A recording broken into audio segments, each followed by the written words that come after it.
Buen día, nosotros somos la brigada número 5. Estaremos presentando el cuestionario previo número 8. La brigada está conformada por Fernández Bautista Siria Andrea, Hernández Huelvas Pedro Isaías y Sánchez Núñez Valeria Jimena. El cuestionario previo número 8 está conformada por 8 preguntas principales, las cuales estarán respondiendo a continuación. La primera de ellas es el principio de la conservación de la carga y energía. La segunda, el código de colores para resistores. La tercera, expresiones para resistencias equivalentes. La cuarta, hablaremos sobre corriente eléctrica y la diferencia de potencial en resistores en serie. La 5, igual que la anterior, pero en resistores en paralelo. La número 6, un circuito RC. La 7, el modelo matemático. Y la 8, la constante de tiempo.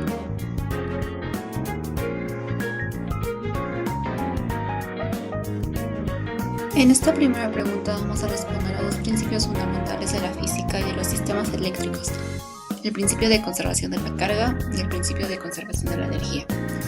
Primero, la conservación de la carga. Este principio nos dice que la carga eléctrica no se crea ni se destruye. Lo único que puede pasar es que se transfiera de un lugar a otro. Si tenemos un sistema aislado, la cantidad total de carga siempre se mantiene constante, sin importar qué procesos ocurren dentro. En otras palabras, la carga puede moverse, redistribuirse o cambiar de cuerpo, pero la cantidad total sigue siendo la misma. Para la conservación de la energía ocurre algo muy similar a lo anterior. La energía tampoco se crea ni se destruye, simplemente se transforma o transfiere entre cuerpos o sistemas.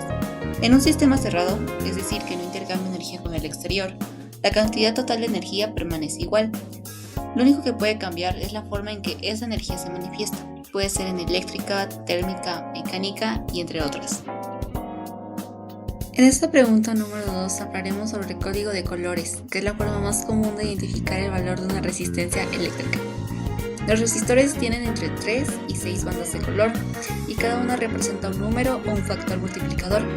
Básicamente, el color sustituye a los dígitos para indicar cuánto vale la resistencia sin necesidad de imprimir números en un componente tan pequeño. Es un punto importante el orden de lectura, ya que las bandas siempre se leen de izquierda a derecha, empezando por el extremo donde las franjas están muy juntas. Si las bandas están muy separadas en un lado, ese lado no se lee primero. Este sistema permite identificar rápidamente el valor de la resistencia y su tolerancia, lo que facilita su uso en circuitos eléctricos. En la siguiente diapositiva se mostrará una imagen sobre el código de colores de las resistencias.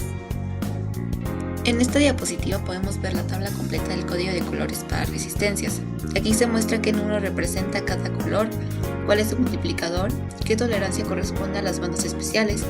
Para leer un resistor de 4 bandas, seguimos este orden. La primera banda nos indica el primer dígito, la segunda banda el segundo dígito y la tercera banda es el multiplicador, es decir, por cuánto se multiplica el número que formamos con los dos primeros dígitos. La última banda indica la tolerancia o qué tanto puede variar el valor real respecto al valor nominal. La tabla que vemos nos ayuda a identificar rápidamente qué color corresponde a cada número. También podemos ver que algunos colores no se usan en todas las columnas. Por ejemplo, dorado y plateado no aparecen como dígitos, pero sí como multiplicadores y tolerancias. Con esta tabla podemos identificar el valor de cualquier resistencia simplemente siguiendo el orden de las bandas. Resistores en serie. En una conexión en serie, todos los resistores están en un solo camino. Por eso, la corriente es la misma en cada resistor, pero el voltaje se reparte entre ellos. Cuando lo sustituimos por un resistor equivalente, la corriente sigue siendo la misma, solo que el voltaje ya no se divide porque hay un único resistor. Resistores en paralelo. En paralelo, los resistores están conectados a mismos puntos. Aquí el voltaje es igual para todos, pero la corriente se divide entre cada rama. Al usar el resistor equivalente, mantiene el mismo voltaje y la corriente total es la suma de las corrientes de cada rama. Cuando hablamos de resistores conectados en serie, lo primero que debemos recordar es que la corriente eléctrica es la misma a través de cada uno de los resistores. Esto significa que la corriente que pasa por el primer resistor es exactamente la misma que pasa por los demás, y también es la misma que atraviesa al resistor equivalente. En cambio, la diferencia de potencial no es igual en todos. La diferencia de potencial del circuito se distribuye en cada resistor, dependiendo de su valor de resistencia. Es decir, cada resistor cae en una parte del voltaje y la suma de todas esas caídas de voltaje es igual al voltaje total aplicado. En esta parte vamos a comparar qué pasa con la corriente eléctrica y la diferencia de potencial cuando tenemos varios resistores en paralelo y cuando los sustituimos por un resistor equivalente.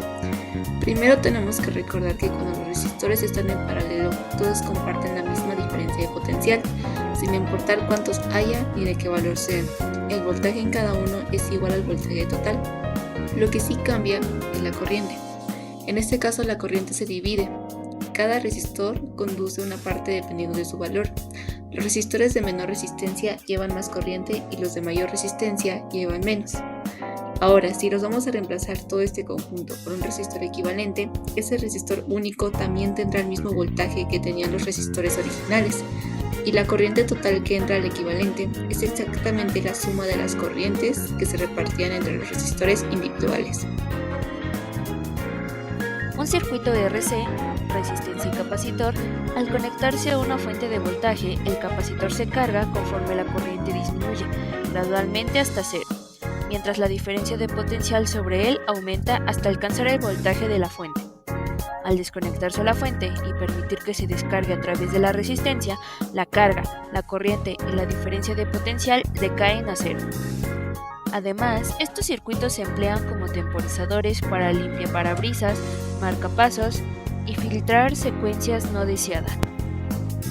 En el circuito RC, cuando el capacitor comienza a cargarse, su voltaje aumenta de forma exponencial hasta alcanzar el valor de la fuente. El modelo matemático que describe este comportamiento es BC/t igual a epsilon por 1 menos e a la menos t sobre tau, donde epsilon es el voltaje de la fuente y tau igual a RC es la constante de tiempo del circuito.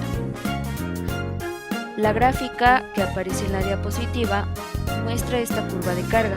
Al inicio el voltaje del capacitor es cero, luego sube rápidamente y después se acerca cada vez más al valor final de la fuente, siguiendo una forma exponencial creciente.